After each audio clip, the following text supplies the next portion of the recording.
Oke, kali ini kita akan mencoba membuat flip-flop seri dan paralel. Itu alat dan bahan yang kita butuhkan adalah yang pertama adalah baterai sebagai sumber dari dayanya, lalu gunting untuk memotongnya,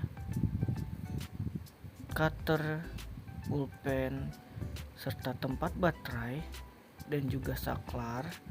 Selain itu kita membutuhkan lampu dan perekat. Selain itu yang utamanya adalah kabel untuk menghubungkannya. Pertama-tama kita akan membuat gambar pola desain di suatu papan ya, agar bisa cocok dengan sesuatu yang kita gambarkan nanti.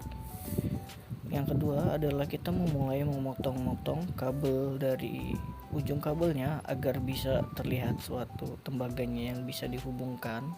Mencoba hubungkan kabel dengan lampu.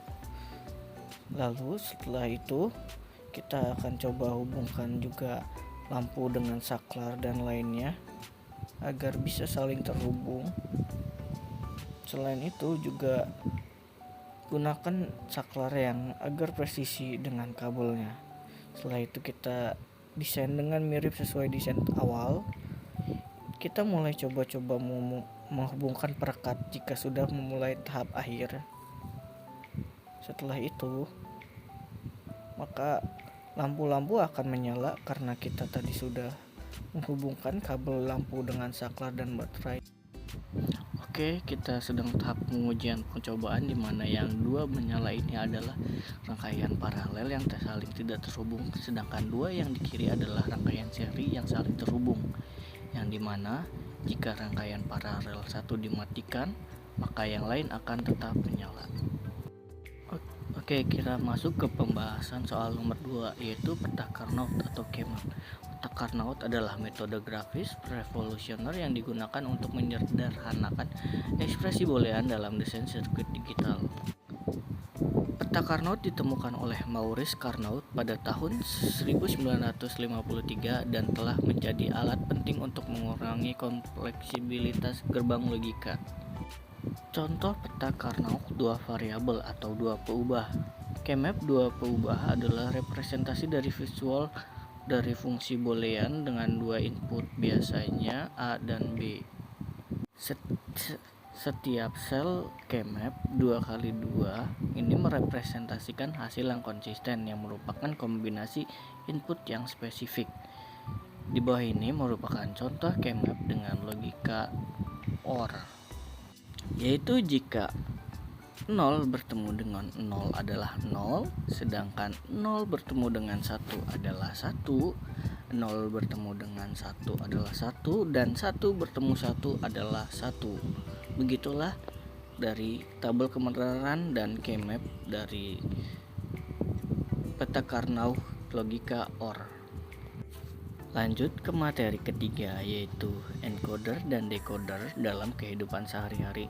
Encoder dan decoder adalah komponen kunci dalam sistem elektronik modern, memungkinkan komunikasi dan pemrosesan data yang efisien. Mereka mengubah sinyal dari satu format ke format lain, memfasilitasi interaksi dengan teknologi. Encoder mengubah input manusia menjadi kode digital. Contoh encoder yaitu keyboard komputer. Di setiap tombol yang ditekan, misalnya A, diubah menjadi encoder di dalam keyboard kode biner unik, misalnya 01000001 untuk ASC II-A yang dapat dipahami komputer.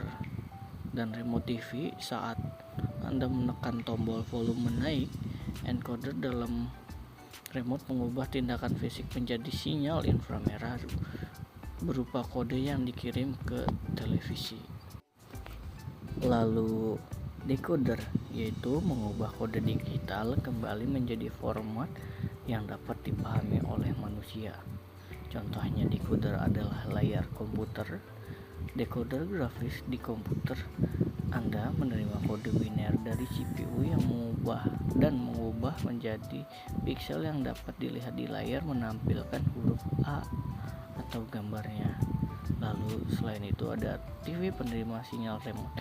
TV memiliki decoder yang menerima sinyal berkode dari remote mengubah menjadi perintah seperti naikkan volume. Lanjut ke pembahasan nomor 4, yaitu perbedaan multiplexer dan demultiplexer. Multiplexer atau MUX dan demultiplexer atau DeMUX adalah pasangan perangkat penting dalam komunikasi dan sistem digital. Mereka bekerja sama untuk mengelola transfer data melalui saluran tunggal, memungkinkan efisiensi dan penghematan biaya yang signifikan dalam jaringan kompleks.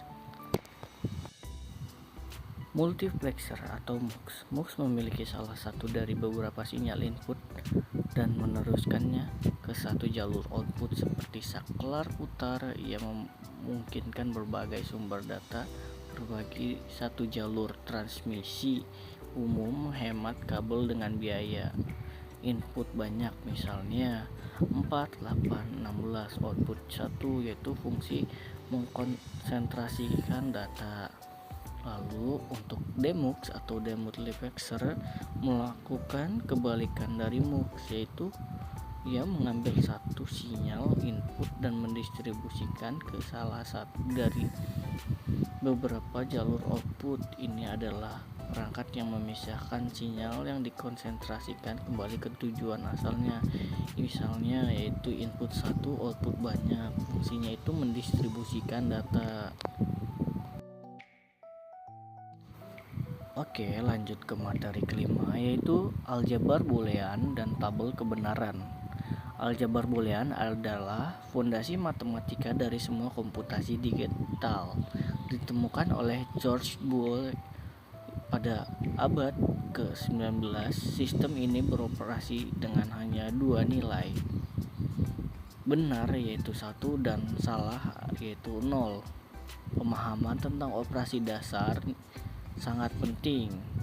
Operasi aljabar boolean dasar N output hanya 1 jika semua input 1, OR output adalah 1 jika setidaknya 1 input adalah 1.